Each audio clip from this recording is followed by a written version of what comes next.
আল্লাহর রহমতে আমি আরেকটা কেস তৈরি করছি গতকাল রাতে, যেটা ঈদ মুবারক, ঈদ মুবারক, ঈদ মুবারক। বন্ধুরা কেমন আছেন আপনারা? আশা করি সবাই ভালো আছেন। আমার আরেকটা নতুন ব্লগে আপনাদের সবাইকে স্বাগতম। আজকে হচ্ছে যে টাইগার মুরগি এবং ফার্মি মুরগিগুলো কি অবস্থায় আছে সেই কাজগুলো করতে হবে। তো ঈদের দিনও কাজ করতে হয়, খামারের কাজ বন্ধ থাকে না ইনশাল্লাহ। যারা আমার এই ব্লগ দেখেন তারা তো জানেনই, আর যারা না দেখেন নতুন করে দেখতেছেন তাদেরকে বলতেছি, এইখানে যে মুরগি বাচ্চাগুলো দেখতে পাইতেছেন সম্পূর্ণ আল্লাহর রহমতে আমার ইনকিউবেটরের মাধ্যমে ফুটানো। আর হচ্ছে যে কিছু মুরগি বাচ্চা আমি আনছিলাম যে বগুড়া থেকে, প্রায় 200 পিসের মতো। আর 200 পিসের মতো আল্লাহর রহমতে ইনকিউবেটরের মধ্যে দিয়েছিলাম, ওইখান থেকে 150 পিস বের হয়েছে। যাক আল্লাহর রহমতে এগুলো বড় হয়ে গেছে। তো এগুলাকে আর ওগুলাকে দোনোটা একসাথে বিক্রি করার জন্য নিচে নামানো হয়ে যাবে কয়েকদিনের মধ্যে ইনশাল্লাহ, আশা করতেছি। তো এইখানে কোয়েল পাখির কেজের মধ্যে রাখছি, কারণ হচ্ছে এখানে খাবার দাবার দিতে সুবিধা হয়, সেজন্য এই কেজটা একবারে পারফেক্ট। খাবার দাবার এবং পানিটা বাইরে থেকে দিতে খুবই কম সময় লাগে, সেজন্য আমি এটা ব্যবহার করি আল্লাহর রহমতে। তো এখানে মুরগি বাচ্চাগুলো দেখাবো, মুরগি বাচ্চাগুলো কী অবস্থায় আছে, আর এখানে রাখছি যে কতদিন হয়েছে আর কিভাবে রাখছি, আর হচ্ছে যে কিভাবে বড় হচ্ছে এখানে সেটাও জানাবো আপনাদেরকে। তো চলুন ভিতরে আমি ক্যামেরাটা নিয়ে যাই।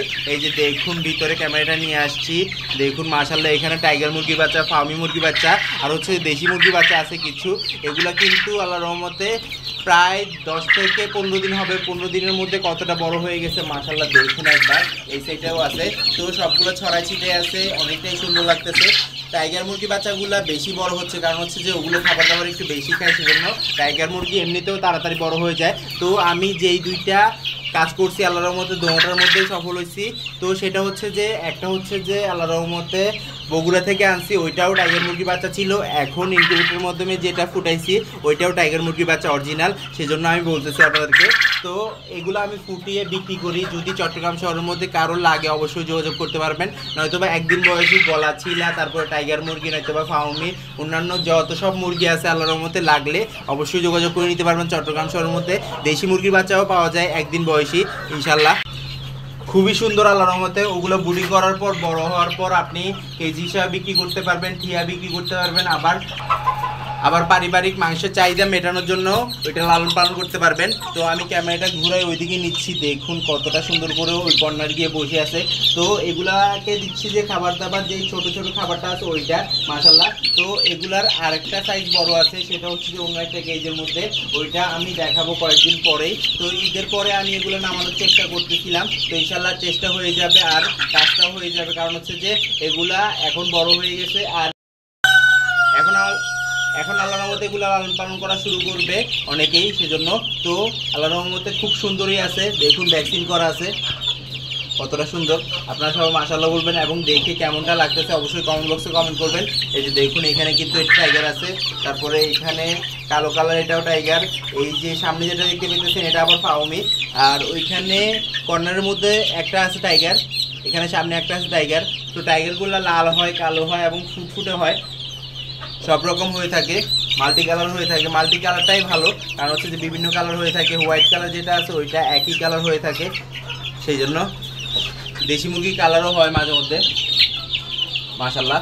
তো এখানে কয় পিস আছে সেটা তো গনি আমি আপনাদেরকে জানাইছিলাম আগে, তারপর আজকে বলতেছি। এখানে প্রায় আছে যে 130 থেকে 140 পিস, আর হচ্ছে যে ফার্মি বেশি আছে, এখানে টাইগার মুরগি কম আছে। আর আগের যে বেসটা ছিল ওইটার মধ্যে টাইগার মুরগি বেশি আছে, ফার্মি মুরগি কম আছে, কারণ হচ্ছে ফার্মি মুরগি ওইখানে 50টা আনা হয়েছিল সেজন্য। তো এখন আমি বুঝতে পারছি যে এখান থেকে কী করলে ভালো হবে। আমি বগুড়া থেকে যে বাচ্চাগুলো আনবো ওগুলা ইনকিউবেটরের মাধ্যমে বড় করার পর ওগুলা বিক্রি করলে ভালো হবে, কারণ হচ্ছে যে ইনকিউবেটরের মাধ্যমে যদি ফুটাই তাহলে অনেক সময় লাগে এবং ধৈর্য ধরা লাগে। ধৈর্য ধরলে অবশ্যই সফলতা আসবে, কিন্তু সমস্যাটা হচ্ছে যে সামনে আসছে যে গরমকালে কারেন্ট ডিস্টার্ব করবে অনেক বেশি, সেজন্য ইনকিউবেটরের মধ্যে ডিম দিলে অসুবিধায় পড়ে যাব, সেই জন্য আমি এই কাজটা করতে যাচ্ছি না। তো যেগুলো আনবো বগুড়া থেকে আনবো, বগুড়া থেকে আনার পর ওগুলা বিক্রি করবো ইনশাল্লাহ। তো সবাই দোয়া করবেন। দেখুন আল্লাহর মধ্যে মুরগি বাচ্চাগুলো তো দেখতে পাইছেন, এইখানে লাফালাফি করা 4টা কেজ 5টা কেজের মধ্যে আল্লাহর মধ্যে অনেকগুলো কোয়েল পাখি আছে, এগুলো দেখায় আপনাদেরকে কতটা সুন্দর করে এখানে আছে মাশাআল্লাহ আলহামদুলিল্লাহ। কারণ হচ্ছে যে এখানে অনেক কষ্ট করে আমি এগুলোকে বোর্ডিং করতেছি। প্রথমেই করছিলাম যে আল্লাহর রহমতে ফ্লোরের মধ্যে চারো সাইড দিয়ে ঘেরাও দেওয়ার পর আল্লাহর রহমতে এখন কেজের মধ্যে করতেছি। কেজের মধ্যেও কিন্তু কষ্ট আছে, কষ্ট ছাড়া কোনো জায়গায় নাই, সব জায়গায় বোর্ডিংয়ে কষ্ট আছে দেখা যাচ্ছে। তো এখানে লাইটটা জ্বালায় রাখতে হয়, পানিটা দিয়ে রাখতে হয়, আর পানিটা যখনই দিই ওরা পানি বেশি করে খেয়ে ফেলে, পরবর্তীতে পানিতে পরে মারা যায়। সেই জন্য খেয়াল করে রাখতে হয়, নয়তো বা মারা যায় আর হারাই ফেলতে পারি।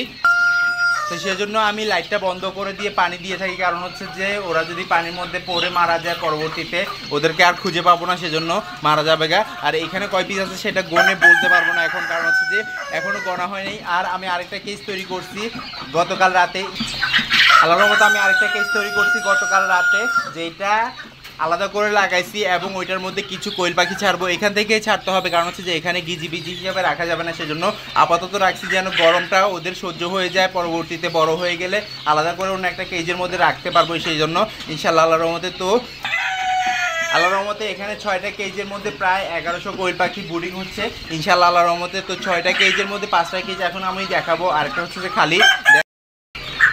এই যে দেখুন খালিটা পাশেই আছে মাশাআল্লাহ। তো এখন ওদের গরম লাগছে বেশি, আমি পানিটা দিয়ে ফেলি, খাবারটাও দিয়ে ফেলি। এই যে দেখুন আল্লাহর রহমতে এখানেও আছে, এখানে কিন্তু লাফলাফি করতেছে বেশি, কারণ হচ্ছে যে এখানে লাইটটা হচ্ছে যে পাওয়ার বেশি সেজন্য। আর ওদের খাবার দাবার যদি সঠিক থাকে ওরা কিন্তু খুশি থাকে এবং লাফালাফি করে, সেইটা অনুযায়ী আল্লাহর রহমতে আমি ওদেরকে এখানে লালন পালন করতেছি। যাক মাশাআল্লাহ, দেখুন কতটা সুন্দর করে ছড়াই ছিটাই একসাথেই আছে মাশাআল্লাহ। তো এগুলো ডাকাডাকি করে বেশি।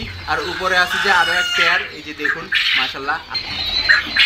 সাধারণত আরেক পেয়ার বলতে আরেকটা খাঁচার মধ্যে অনেকগুলো আছে। তো 3টা খাঁচা দেখাইছি, আরও 2টা খাঁচা বাকি আছে, ওই 2টা খাঁচা দেখাচ্ছি। ওরা খাবার দেওয়ার পর কি অবস্থা করে এবং পানি দেওয়ার পর কি অবস্থা করে সেটা দেখাবো আপনাদেরকে ইনশাল্লাহ। যারা কোয়েল পাখি ছোট অবস্থা থেকে বড় অবস্থায় করতে চান তাদের জন্য একটা সাজেশন, সেটা হচ্ছে যে কোয়েল পাখি কিন্তু খাবার দাবার একটু বেশি খায়। এই যে দেখুন খাবারটা দেওয়ার সাথে সাথে ওরা লাফালাফি পড়তেছে এবং খাবার দাবার খাচ্ছে। তো পানিটা পরে খাবে, খাবার দাবার আগে খেয়ে ফেলবে। দেখুন এখানে অনেক বড় হয়ে গেছে মাশাআল্লাহ, গায়ের পশমগুলো চলে আসছে। আল্লাহর রহমতে আর 2 থেকে 3 দিন এভাবে রাখতে হবে, পরবর্তীতে দেখবেন যে আমি সবগুলো জালি খুলে দিছি এবং সুন্দর মতো থাকতে পারছে। জালিটা বলতে এই যে দেখুন সামনে যে জালিটা আছে ওইটা মাশাআল্লাহ। তো দেখুন কতটা সুন্দর করে কিন্তু হোয়াইট কালার এবং ফুটফুটে কালার এবং হচ্ছে গ্রে কালার সবগুলাই কিন্তু খাবার খাচ্ছে এখানে। তো আজকে ঈদের দিন ওদের খাবার দাবারের কোনো কমতি নাই মাশাআল্লাহ। দেখুন সবগুলাই কিন্তু অ্যাক্টিভিটি আছে, খাবার দাবার আমি আগে এনে রাখছিলাম আর পানিটাও দিয়ে দিব এখন। আর এইখান থেকে কিছু মারা যায়, কারণ হচ্ছে যে এগুলো লাফালাফি করে এবং পানির মধ্যে পানির সাইডে গেলে তারপরে ধরেন শুকাইতে গেলে আবার লাইটের সাইডে যায়, পরবর্তীতে একসাথে সবগুলো যায়, একটার গায়ের উপরে আরেকটা উঠে যায়, পরবর্তীতে মারা যায়। এটাই হচ্ছে সমস্যা। আপনারা যদি লালন পালন করেন একটু বড় জায়গায় লালন পালন করবেন। আমার এখানে তো স্পেস নাই, সেজন্য আমি এভাবে লালন পালন করতেছি। তো ইনশাআল্লাহ স্পেস করার পর আল্লাহর রহমতে সব সুন্দর করে লালন পালন করার জন্য চেষ্টা করব। আপনারা সবাই দোয়া করেন এবং পাশে থাকবেন, চ্যানেলটা সাবস্ক্রাইব করে এবং ফেসবুক পেজটা অবশ্যই ফলো দিয়ে। দেখুন কতটা সুন্দর মাশাআল্লাহ। তো এতটা সুন্দর দৃশ্য দেখে মাশাআল্লাহ অবশ্যই বলবেন ইনশাআল্লাহ। তো পানি দিয়ে খাবার পাত্রের মধ্যে খাবার দিয়ে দিচ্ছি সবগুলোর মধ্যে ইনশাআল্লাহ। পানিটা দেওয়ার পর আল্লাহর মধ্যে ঠিক এভাবেই কিন্তু ওরা নাড়াচাড়া হয় এবং হচ্ছে লাইটের নিচে চলে যায়। দেখুন কিভাবে ভিজা ভিজা আছে, একটু শরীর ভিজা মাথা ভিজা, পরবর্তীতে লাইটের নিচে থাকতে থাকতে শুকিয়ে যাবে ইনশাল্লাহ। তো আমার ভিডিও যদি ভালো লেগে থাকে লাইক কমেন্ট শেয়ার করবেন, যারা সাবস্ক্রাইব করেনি সাবস্ক্রাইব করে দিবেন, আর যারা সাবস্ক্রাইব করছেন তাদের অসংখ্য ধন্যবাদ। ইনশাআল্লাহ আবার দেখা যাবে নতুন কিছু নিয়ে। আল্লাহ যেন সবাইকে সুস্থ রাখে, সবাইকে বিপদ রাখা, আজকে দিয়েছি। আল্লাহ হাফেজ।